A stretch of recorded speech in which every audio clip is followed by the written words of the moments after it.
नमस्ते दोस्तों, daily learning education पर आपका स्वागत है। हम पिछले कुछ दिनों से डीएसएसबी एग्जाम में आए हुए मैथ से क्वेश्चन को डिस्कस कर रहे थे।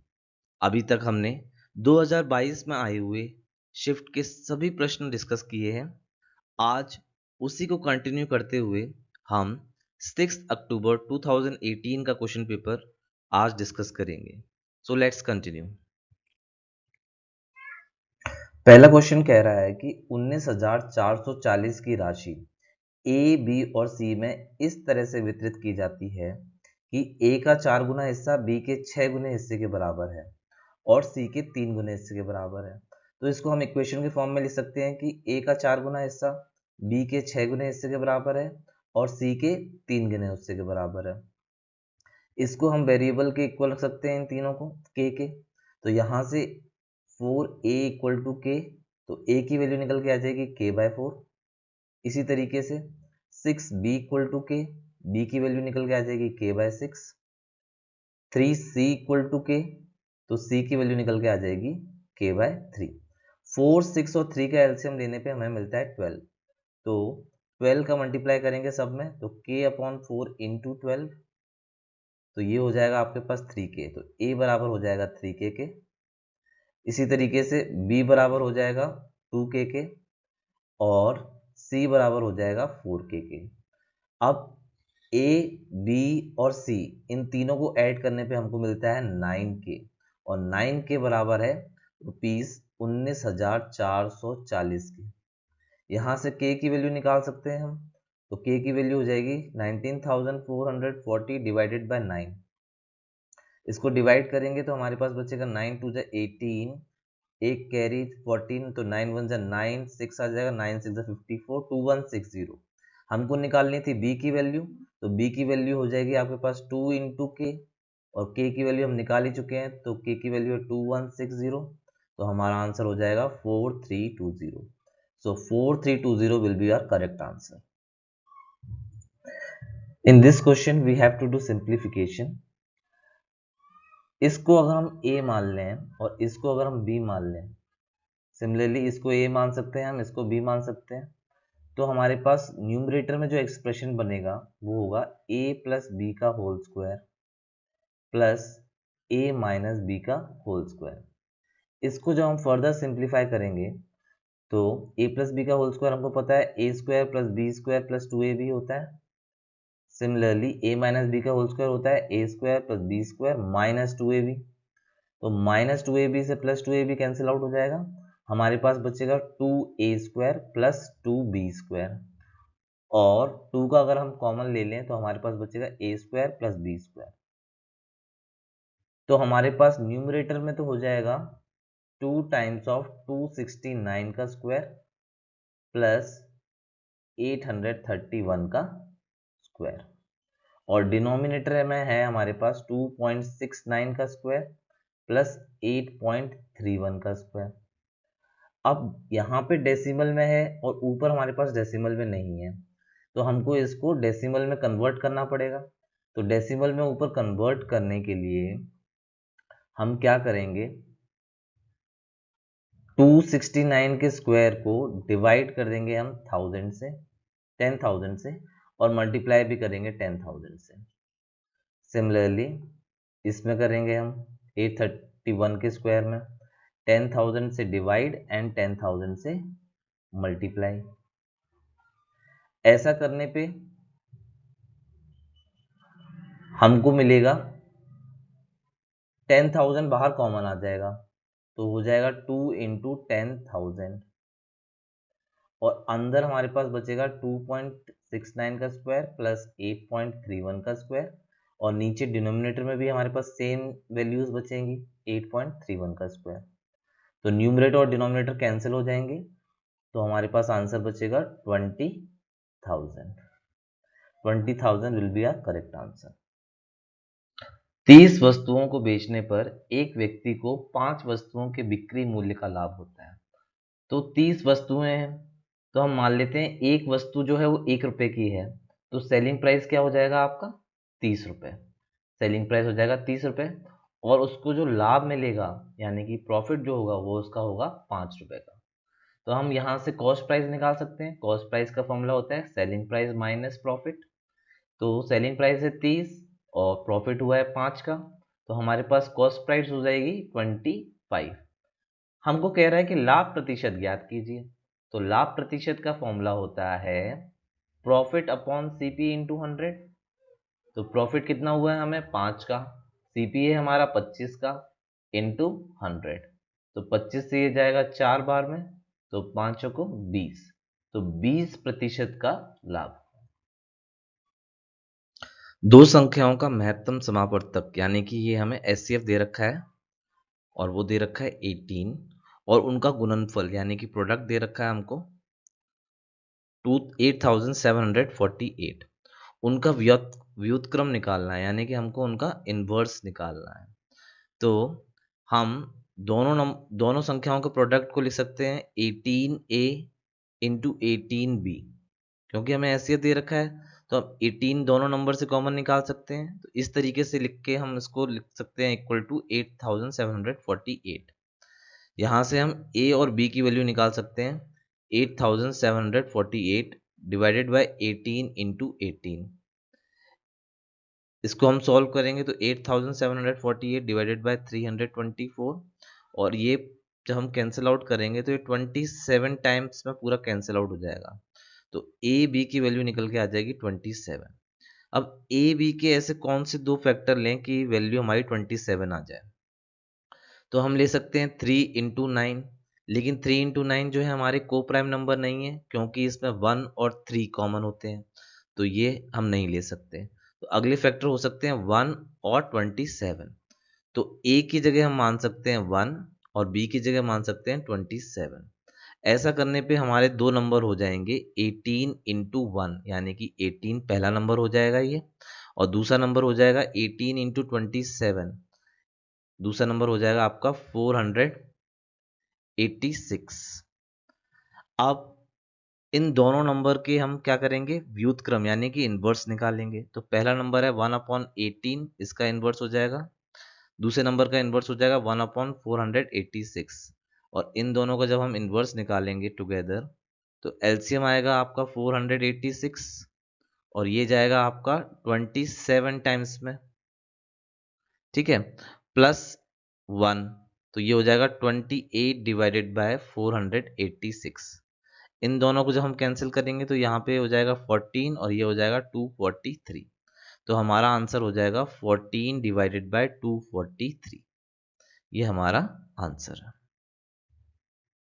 एक नाव 2 घंटे में 7.5 किलोमीटर धारा प्रतिकूल यानी कि अपस्ट्रीम जाती है।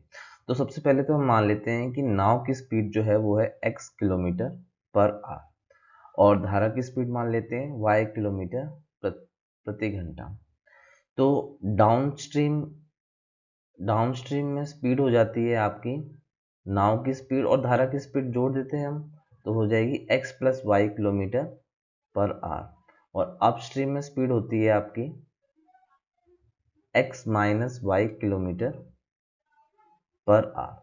क्वेश्चन के अकॉर्डिंग नाव जो है 7.5 किलोमीटर अपस्ट्रीम जाती है यानी कि x माइनस वाई से जाएगी, प्लस 9 किलोमीटर जाती है आपकी डाउनस्ट्रीम यानी कि x प्लस वाई, और ये टोटल कवर करती है 2 घंटे में। ये आपकी फर्स्ट इक्वेशन बन गई।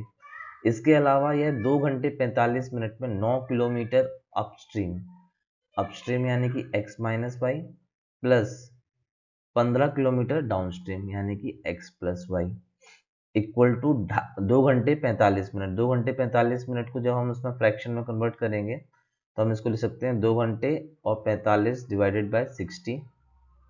इसको हम कैंसिल आउट करेंगे तो 5 9 जा 45, 5 12 जा 60, 3 3 जा 9 और 3 4 जा 12।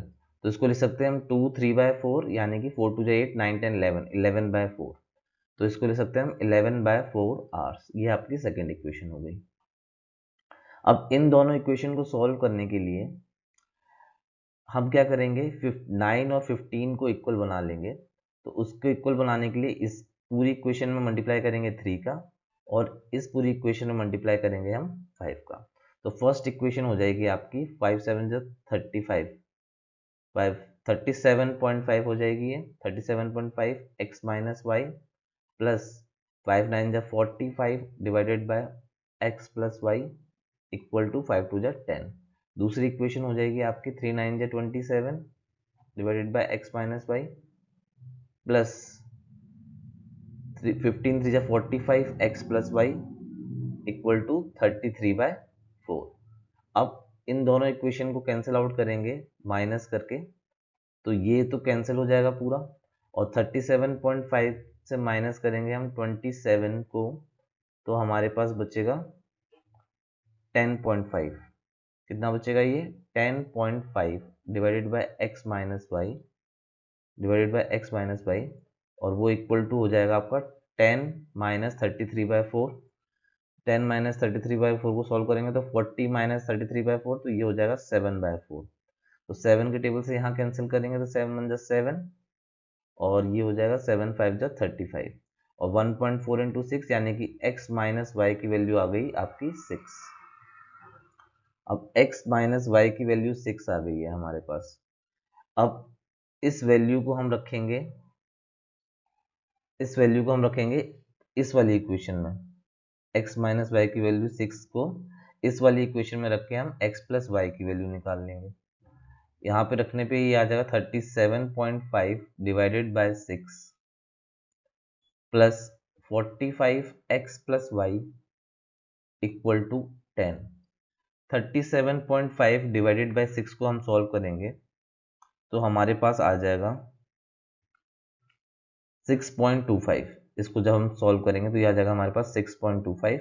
इसको हम यहाँ भेजेंगे तो ये हो जाएगा 45 upon x plus y equal to 10 minus 6.25, 10 minus 6.25, तो ये हो जाएगा आपका 3.75।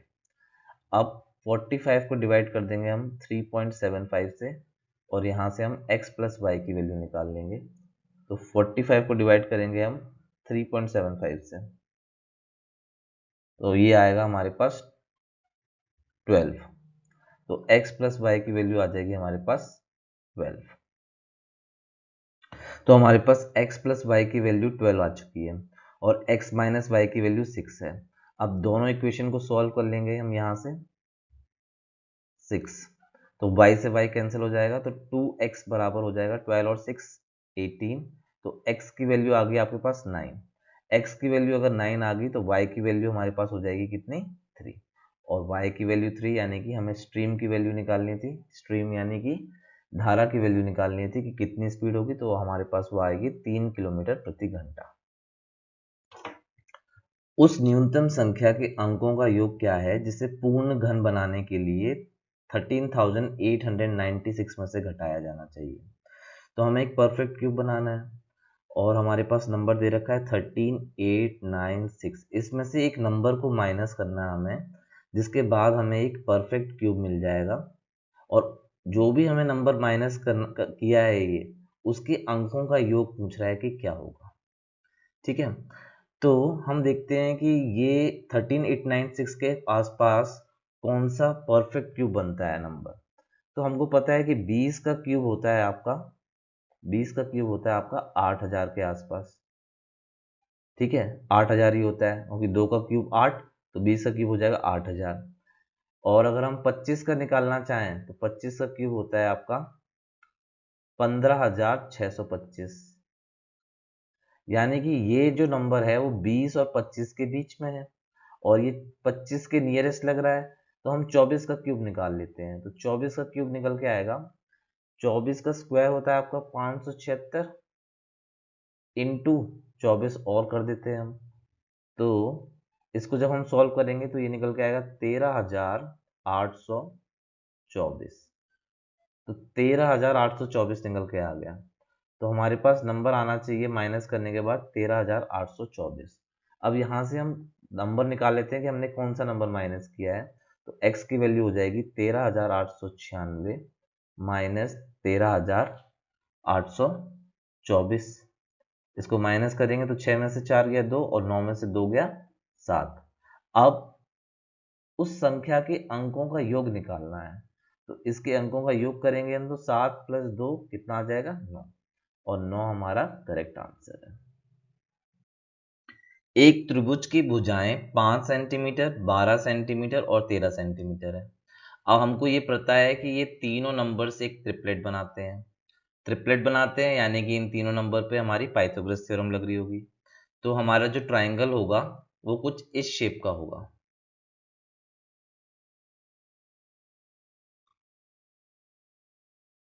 ट्राइंगल इस शेप का होगा जिसमें एक एंगल आपका 90 डिग्री का होगा और इसमें हाइट दे रखी है 5, बेस दे रखा है 12 और हाइपोटेन्यूज है कितनी 13। अब इसके हर एक शीट्स पर 2 सेंटीमीटर त्रिज्या के वृत्त बनाए जाते हैं। त्रिज्या मतलब होती है रेडियस और वृत्त मतलब होता है सर्कल। तो 2 सेंटीमीटर रेडियस के सर्कल बनाए जाते हैं इसके हर एक शीट्स पर। मान लो यहाँ पे बनाया गया एक, यहाँ पे बनाया गया एक और एक यहाँ पे बनाया गया। रेडियस सबकी कितनी है 2 सेंटीमीटर है। ठीक है, अब कह रहा है कि वृत्तों के क्षेत्रों में आने वाले हिस्से को छोड़कर, यानी कि ये वाले हिस्से को छोड़कर, ये वाले हिस्से को छोड़कर और ये वाले हिस्से को छोड़कर त्रिभुज का क्षेत्रफल क्या होगा। तो बाकी बचे हुए त्रिभुज का क्षेत्रफल पूछ रहा है कि क्या होगा। तो देखो इसमें हम त्रिभुज का क्षेत्रफल सबसे पहले निकाल लेंगे। तो ट्राइंगल का क्षेत्रफल हो जाएगा, ट्राइंगल का क्षेत्रफल हो जाएगा आपका कितना, half into base into height, क्योंकि ये एक राइट एंगल ट्राइंगल है। तो ये हो जाएगा हाफ इंटू बेस है 12 और हाइट कितनी है 5। तो ट्राइंगल का एरिया निकल के आ जाएगा कितना 30 सेंटीमीटर स्क्वायर। अब इसमें से हमें ये सर्कल का एरिया जो शेडेड वाला है, ये वाला एरिया, ये वाला एरिया और ये वाला एरिया माइनस करना है। तो अभी हमको ये पता है कि यहाँ पे बन रहा है 90 डिग्री, एक क्वाड्रेंट बन रहा है। यहाँ पे ये दोनों एंगल होंगे 45 डिग्री और 45 डिग्री के, और दोनों मिलके एक 90 डिग्री का क्वाड्रेंट और बना देंगे। यानी कि हमारे पास जो ट्राइंगल के अंदर सर्कल है वो एक हाफ सर्कल है, एक हाफ सर्कल बन रहा है, क्योंकि 180 डिग्री बन रहा है। ये 90 है, ये 45 और ये 45, यानी कि 180 डिग्री बन रहा है। तो 180 डिग्री पे तो केवल हमारा हाफ सर्कल बन पाएगा। तो उस हाफ सर्कल का एरिया जब हम निकालेंगे तो वो होगा आपका पाई आर स्क्वायर, जो कि फुल सर्कल का होता है, डिवाइड कर देंगे उसको 2 से। पाई की वैल्यू यूज करनी है 3.14 इंटू रेडियस कितनी है यहाँ पे 2 का स्क्वायर डिवाइडेड बाय 2। तो 2 के स्क्वायर से करेंगे डिवाइड तो 2 का से ये चला जाएगा, तो यहाँ पे बचेगा आपका 6.28, 6.28 सेंटीमीटर आ जाएगा आपका ये वाला एरिया सेंटीमीटर स्क्वायर। अब वो बोल रहा है कि इस सर्कल के एरिया को हटा दो, तो बचा हुआ एरिया पूछ रहा है। तो पूरे ट्राइंगल में से यानी कि 30 में से हम 6.28 को माइनस कर देंगे, तो हमारे पास बचा हुआ एरिया आएगा 23.72 सेंटीमीटर स्क्वायर। ये हमारा आंसर है। एक वस्तु का अंकित मूल्य 12,400 है। ये दे रखा है आपका मार्क्ड प्राइस। उसे 25% और x% की क्रमिक छूट दी जाती है, यानी कि डिस्काउंट दिया जाता है दो बार, एक बार 25% का और एक बार x% का। यदि वस्तु की बिक्री मूल्य यानी कि सेलिंग प्राइस दे रखा है कितना 8,184, तो x का मान निकालना है हमें। तो हमको मार्क्ड प्राइस दे रखा है 12,400। ठीक है, इस मार्क्ड प्राइस पे यानी कि 12,400 पे दो छूट दी जाती है, 25% की छूट दी जाती है, तो बचा कितना 75 पे बेचा गया, तो 75/100। फिर उसको भी छूट दी जाती है x% की, तो हम लिख सकते हैं 100 माइनस x/100। और ये सब करने के बाद बेचा जाता है 8,184 पे। यहां से हम सॉल्व करेंगे इसको, तो ये बचेगा 124 इंटू 75। ठीक है, और इसको हम सॉल्व कर लेंगे यहाँ से, तो 25 3 जा और 25 4 जा।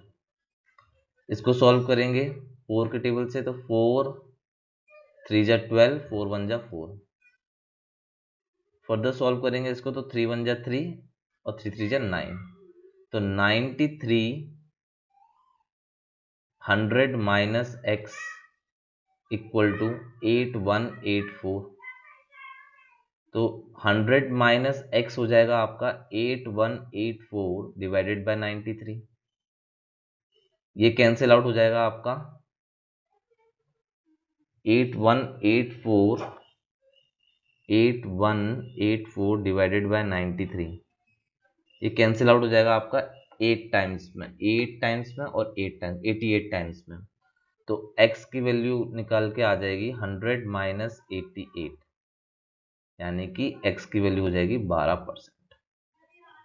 तो 12% हमारा करेक्ट आंसर होगा। इस क्वेश्चन में हमको सिंप्लीफिकेशन करनी है। 0.4 बार को हम लिख सकते हैं 0.4444 और 0.59 को हम लिख सकते हैं 0.5999 और इसमें हमको माइनस करना है 0.42323। तो हम पहले इसको ऐड कर लेते हैं। तो 9 और 4 हो जाएगा आपका 13 कैरी 1, 9 और 4 13 और 14 कैरी 1, 9 और 4 13 14 कैरी 1, 5 और 4 9 और 10 यानी कि 1.0443। तो 1.0443 इतना हम लेके चलेंगे। तो 3 में से 2 गया 1, 4 में से 3 गया तो 1, 4 में से 2 गया 2 और 1 यहाँ से कैरी लेंगे तो 10 में से 4 गया 6, तो 0.621। तो 0.621 ये आपका आंसर हो जाएगा 0.621। एक कार 60 किलोमीटर प्रति घंटा की गति से 100 किलोमीटर की दूरी और 75 किलोमीटर प्रति घंटा की स्पीड से 200 किलोमीटर की दूरी तय करती है। पूरी यात्रा के लिए कार की औसत गति किलोमीटर प्रति घंटे में क्या होगी? तो औसत गति निकालनी है। तो औसत गति का आपको फॉर्मूला पता होगा। एवरेज स्पीड होती है आपकी total distance travelled divided by total time taken. तो पहली बार में टोटल डिस्टेंस हमारा ट्रैवल कितना हुआ है 100 और 200 यानी कि 300 किलोमीटर। और टोटल टाइम, तो पहले केस में टाइम लगा है हमको 100 किलोमीटर चलाया वो 60 की स्पीड से, पहला टाइम ये लगाया। दूसरा टाइम लगाया आपको 200 किलोमीटर चलाया वो 75 की स्पीड से। इसको सॉल्व करते हैं हम। तो ये कट जाएगा आपका 0 से 0 कट जाएगा यहाँ पे और यहाँ 25 3 जा 75, 25 8 जा, तो ये हो जाएगा आपका 6 और 3 का एलसीएम 6 हो जाएगा। तो यहाँ हो जाएगा 10 और यहाँ हो जाएगा आपका 8 टू जा 16, 6 ऊपर चला जाएगा आपका ये। तो 300 इंटू 6, 300 इंटू 6 और नीचे हो जाएगा 26। तो ये हो जाएगा आपका 1800 डिवाइडेड बाय 26।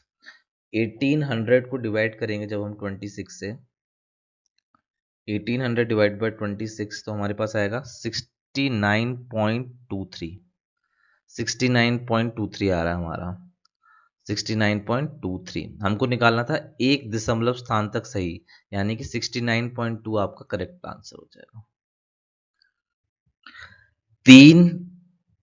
3/16 और 3/4 के माध्य समानुपात और तृतीय समानुपात के बीच का अंतर निकालना है।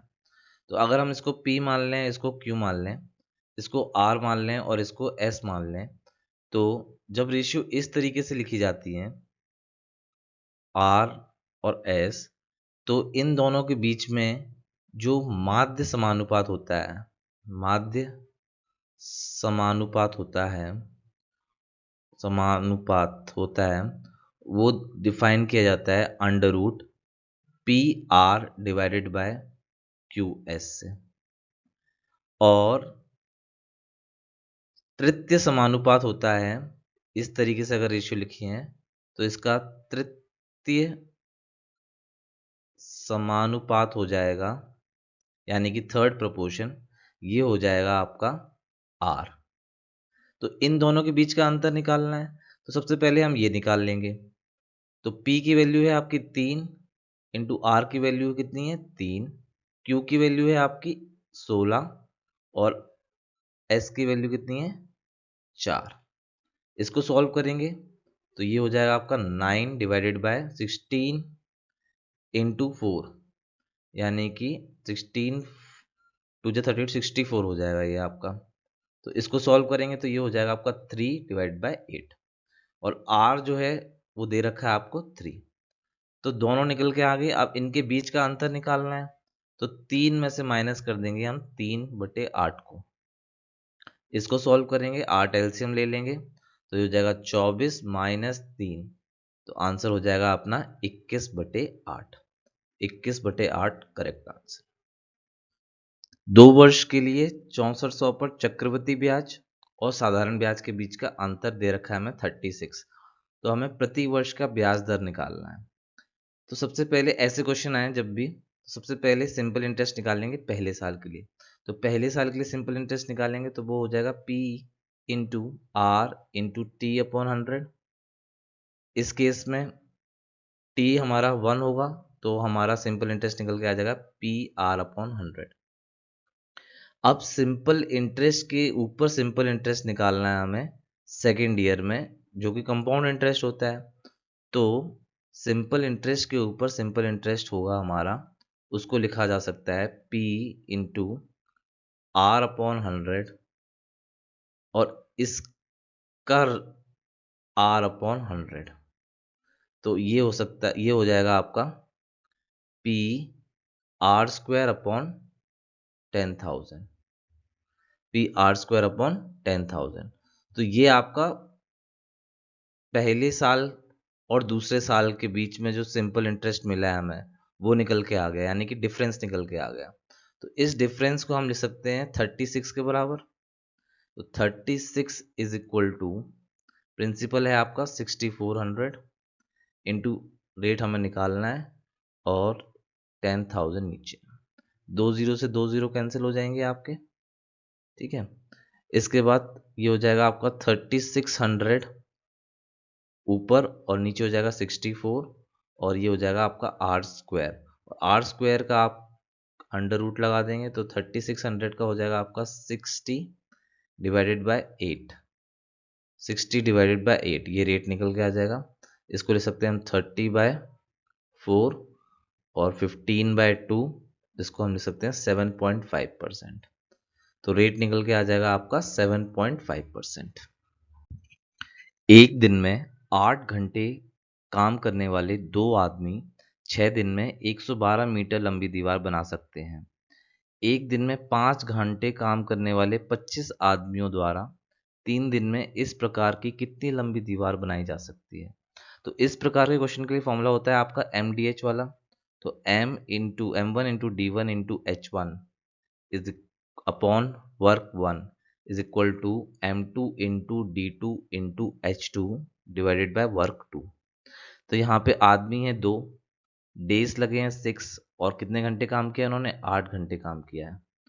सॉरी, यहाँ पे क्वेश्चन में थोड़ी मिसप्रिंट है, आदमी जो है वो 20 है। तो 20 आदमी है, 6 दिन तक काम किया है, 8 घंटे तक, और 112 मीटर लंबी दीवार बनाई है। और इस केस में 25 आदमी है, 3 दिन तक काम हुआ है, 5 घंटे तक लगातार काम किया है, और ये पूछ रहा है कि कितने लंबी मीटर दीवार बनाई गई। तो वर्क 2 हो जाएगा आपका 25 into 3 into 5 into 112 divided by 20 into 6 into 8। इसको आप सॉल्व करेंगे तो 8 से चला जाएगा, ये 8 1 जा 8, 8 4 जा 32। फिर इसको सॉल्व करेंगे तो 3 2 जा 6, ये हो जाएगा 2 7 जा 14। फिर 5 4 जा 20, 5 5 जा 25। और कुछ कट रहा है इसमें, नहीं कट रहा है, तो हमारे पास आ जाएगा 5 5 जा 25, 25 7 जा 25 7 जा 25 इंटू 7, जो हो जाएगा आपका 175। 175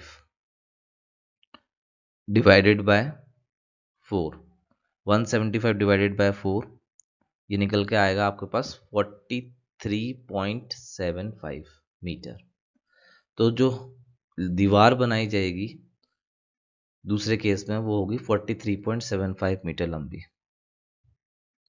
एक कक्षा में 42 लड़कों की औसत वजन 48 किलोग्राम है।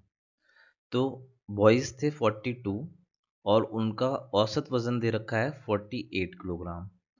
तो सम ऑफ बॉयज वेट आ जाएगा हमारे पास 48 इंटू 42 यानी कि 2016। इसके बाद दे रखा है उसी कक्षा में लड़कियों का औसत वजन 44 किलोग्राम है। लड़कियां कितनी है ये हमें दे नहीं रखी हैं और उनका औसत वजन दे रखा है 44 किलोग्राम। तो सम ऑफ गर्ल्स वेट आ जाएगा 44x। अब हमें लास्ट में दे रखा है यदि पूरी कक्षा का औसत वजन 46.1 है तो पूरी कक्षा में कितने बच्चे होंगे? पूरी कक्षा में बच्चे होंगे 42 प्लस x और वो मिला के उनका औसत वजन बन रहा है 46.1 किलोग्राम। ठीक है, तो इनका सम आ जाएगा sum of all classes, all class यानी पूरी क्लास के बच्चों का 46.1 मल्टीप्लाइड बाय 42 प्लस 46.1 x। अब हम टोटल में से बॉयज का अगर माइनस कर दें तो हम गर्ल्स का निकाल सकते हैं। तो टोटल है हमारे पास 46.1 इंटू 42, ये हो जाएगा आपका 46.1 इंटू 42, ये हो जाएगा आपका 1936.2। तो ये हो जाएगा आपका 1936.2 प्लस 46.1x। अब टोटल में से बॉयज का माइनस करेंगे 1936.2 plus 46.1x minus 2016 is equal to 44x। ये लिख सकते हैं, x वाले टर्म एक तरफ भेज देते हैं हम और y वाले टर्म एक बाकी सिंपल वाले टर्म एक साइड भेज देते हैं। तो हमारे पास बचेगा 46.1x minus 44x equal to 2016 minus 1936.2। 46.1 में से 44x को माइनस करेंगे तो हमारे पास बचेगा 2.1x और 2016 में से माइनस करेंगे जब हम 1936.2 को तो हमारे पास बचेगा 79.8। तो x की वैल्यू निकल के आ जाएगी 79.8 डिवाइडेड बाय 2.1। पॉइंट से पॉइंट कैंसिल आउट हो जाएंगे तो 798 डिवाइडेड बाय 21 होता है 38। तो x की वैल्यू निकल के आ जाएगी 38। हमको टोटल स्टूडेंट बताने हैं, छात्रों की कुल संख्या निकालनी है। तो 42 में हम 38 को जोड़ देंगे तो 42 प्लस 38, 8 और 2 10, हाथ से लगी 1, 4 और 4 8। तो टोटल छात्रों की संख्या है 80। दी गए सवाल में हमें इकाई स्थान में अंक क्या होगा वो निकालना है। तो इकाई स्थान की बात कर रहे हैं हम, तो हम केवल इकाई स्थान की बात करेंगे। तो 4 की पावर 9 लिखेंगे हम पहले वाले नंबर को, दूसरे वाले नंबर को लिखेंगे हम 6 की पावर 21, तीसरे नंबर को लिखेंगे हम 3 की पावर 27। अब 4 की पावर 9 को हम डिवाइड करेंगे 4 से तो हम को रिमाइंडर मिलेगा 1। तो हम लिख सकते हैं इसको 4 की पावर 1 प्लस 6 को हम लिख सकते हैं, इसमें भी रिमाइंडर 1 मिलेगा 6 की पावर 1 और इसमें रिमाइंडर मिलेगा हमको 3, तो इसको हम लिख सकते हैं 3 की पावर 3। तो 4 की पावर 1 होता है 4, 6 की पावर 1 होता है 6 और 3 की पावर 3 का यूनिट डिजिट आता है 7। इसको जब हम सॉल्व करते हैं तो ये होता है 10 माइनस 7, तो हमारा यूनिट डिजिट होगा 3। तो इसका करेक्ट आंसर होगा 3। यहाँ पे आपको गलत दे रखा है। ए, बी और सी की कार्य दक्षता यानी कि एफिशिएंसी दे रखी है 4:5:6। ठीक है, वे एक साथ मिलकर एक काम को 32 दिनों में पूरा कर सकते हैं। तो अगर उनकी एफिशिएंसी हम जोड़ दें तो एक साथ मिलकर वो कितने एफिशिएंसी से काम करेंगे? 4 + 5 + 6 यानी कि 6 5 11 4 15 एफिशिएंसी से काम करेंगे वो। तो टोटल वर्क जो करेंगे वो टोटल वर्क निकल के आएगा आपका 15 जो कि एफिशिएंसी है इंटू कितने दिनों तक उन्होंने काम किया, 32 डेज तक, तो 15 इंटू 32 करेंगे तो टोटल जो काम निकल के आएगा वो होगा 480। क्वेश्चन पूछ रहा है हमसे कि अकेले बी उस कार्य को कितने दिनों में पूरा करेगा। तो बी अकेले जो होगा उस कार्य को पूरा करने के लिए उसको लगेगा total work divided by b की एफिशिएंसी कितनी है 5। तो इसको जब हम डिवाइड करेंगे तो 5 9 जा 45 और 5 6 जा 30। तो बी को लगेंगे 96 डेज पूरा काम कंप्लीट करने में। 96 correct answer. Question is saying कि नेहा ने रीता को अपनी 25% रकम दी। मान लो नेहा के पास थे 1000 रुपीज। इसने 25% रकम जो है वो रीता को दे दी। तो रीता को कितनी दी, 25% इसकी। तो 25% अगर हम इसका निकाल लें तो वो कितना हो जाएगा 250। अब जो भी रीता के पास रकम आई उसका 30% उसने स्कूल फीस में और 45% किताबों में खरीदने में खर्च कर दिया। तो कुल कितनी खर्च कर दी 30% और 45%, यानी कि 75% खर्च कर दी। तो इसका हम अगर 75% निकालें यानी कि 3/4 कह सकते हैं हम इसका। तो 3/4 निकालें तो ये हो जाएगा आपका 750/4 और इसको सॉल्व करने पे आ जाएगा 750/4 को जब हम सॉल्व करेंगे 750 डिवाइड बाय 4 तो हो जाएगा ये 187.5। तो अब रीता के पास कितना बचा, 250 में से 187.5 खर्च हो गए। इसको जब हम सॉल्व करेंगे तो रीता के पास निकल जाएगा 62.5। तो 62.5 जो हमने एज्यूम किया वो बचा है रीता के पास, वो इक्वल टू है किसके 1240 रुपये जो बचते हैं एक्चुअल में, उसके इक्वल टू है। तो यहाँ से हम x की वैल्यू हम निकाल लेंगे जो हमने x एज्यूम किया है। तो 62.5 इसको जब हम डिवाइड करके सॉल्व करेंगे तो ये हमारा निकल के आएगा 19.84। x की वैल्यू निकल के आएगी 19.84 और नेहा का हमने जो स्टार्टिंग में 1000x माना था। तो एक्चुअल में प्रारंभ में नेहा के पास कितनी रकम थी ये निकालना है हमें। तो नेहा के पास हो जाएगी 19.84 इंटू 1000। तो ये हो जाएगी आपकी 19840। 19840 will be a correct answer. एक गोले की त्रिज्या 120% बढ़ा दी जाए। गोला मतलब होता है स्पेयर। स्पेयर की रेडियस को बोल रहा है कि 120% बढ़ा दी जाए। मान लेते हैं हम स्पेयर की रेडियस पहले थी 10 और 120% बढ़ा दी जाए तो अब हो जाएगी उसकी रेडियस 10 प्लस 120% जब उसमें बढ़ेगी तो 12 और बढ़ जाएगी तो टोटल हो जाएगी उसकी 22। ठीक है। उसके सतह क्षेत्रफल में प्रतिशत वृद्धि निकालनी है। तो उसका सतह क्षेत्रफल होता है 4πr²। ठीक है। तो पहले वाले केस में हम निकाल लेंगे उसका सतह क्षेत्रफल, तो 4πr² होगा और इस वाले केस में होगा 4πR²। ठीक है।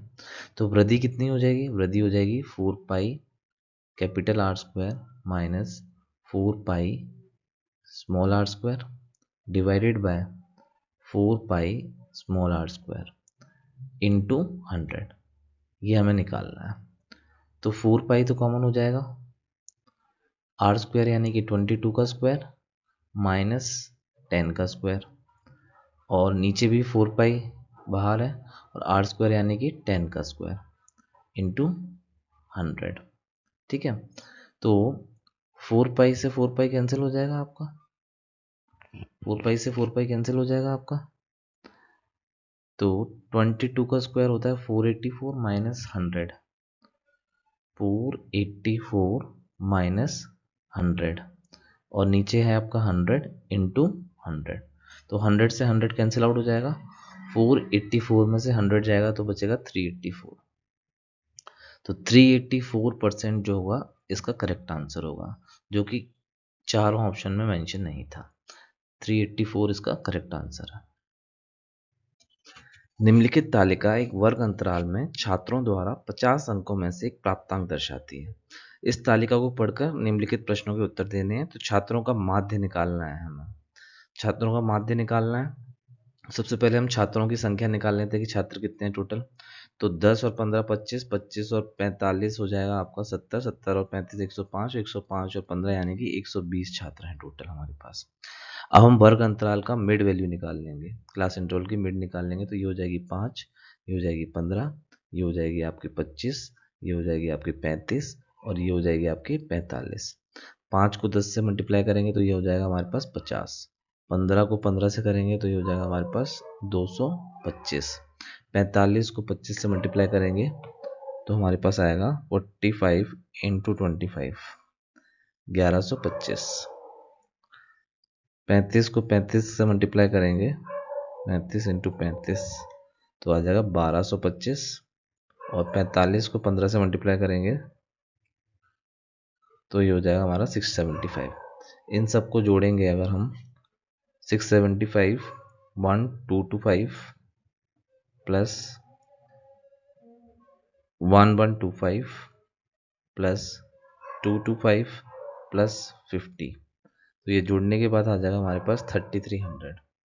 3300 को डिवाइड करेंगे हम टोटल जितने भी स्टूडेंट थे, तो 330 डिवाइडेड बाय 12, ये निकल के आ जाएगा अपने पास 27.5। 27.5, तो ये हमारा माध्य होगा। अभी उसी तालिका का एक और क्वेश्चन है, यदि उपयुक्त जानकारी पाई चार्ट के रूप में दर्शाई जाती तो वर्ग अंतराल 20 और 30 में, यानी कि ये वाले क्लास इंटरवल की बात कर रहा है ये, में छात्रों की संख्या दर्शाने वाले क्षेत्र का केंद्र कोण क्या होता। तो छात्र की संख्या है यहाँ पे 45, हमको पता है 45 छात्रों की केंद्र संख्या है 20-30 क्लास इंटरवल में, और टोटल स्टूडेंट है 120। और अगर हमें इसे पाई चार्ट में दर्शाना है तो हम मल्टीप्लाई कर देंगे 360 से। अगर परसेंटेज में बताना होता तो हम 100 से मल्टीप्लाई कर देते हैं। इसको जब हम सॉल्व करेंगे तो 0 से 0 कैंसिल हो जाएगा, 12 से 3 टाइम चला जाएगा और 45 इंटू 3 होगा 135 डिग्री। तो अपना आंसर हो जाएगा 135 डिग्री। तो ये थे आज के 20 मोस्ट इंपॉर्टेंट क्वेश्चन। आशा करता हूँ आपको सभी प्रश्न अच्छे से समझ आए होंगे। आप सभी से रिक्वेस्ट है, चैनल को लाइक, शेयर और सब्सक्राइब जरूर करिए। धन्यवाद।